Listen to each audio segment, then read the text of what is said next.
Most of the strategy to remake America from within started with Antonio Gramsci, who wrote over 2,000 pages back in the 1930s. The plan he suggested has been the main focus of the left ever since. Antonio Gramsci was a neo-Marxist philosopher. Antonio Gramsci was an Italian communist. Antonio Gramsci is probably the biggest troublemaker in the world. He's probably got more responsibility for our social ills than anybody else on the planet. He knew of the importance of undermining the morals in the character of this country. Because America had a strong Christian heritage, you had to attack the culture. You had to change the culture. Even to pornography, into areas that most people normally wouldn't accept. He said that we're going to destroy the West by destroying its culture. We're going to infiltrate and we're going to turn their music, their art, and their literature against them. That means that you penetrate the universities, you write the books, the novels, the poetry, the music, the book reviews.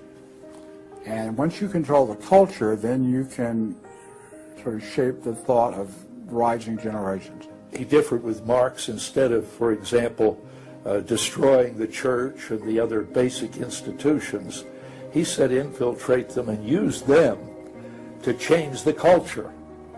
What Gramsci had to say was that this is the way that government is perpetuated and society is perpetuated is through these churches, because they set the standards, they set the framework of the way people live, of rules, how families should be structured.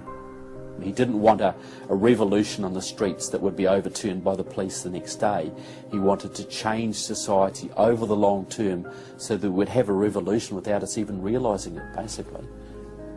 And the communists have been very effective in promoting their ideology in Hollywood, in the mass media. And I think he was quite right. I think that's exactly what has happened. I think that's the way it's worked. I think it's working that way now.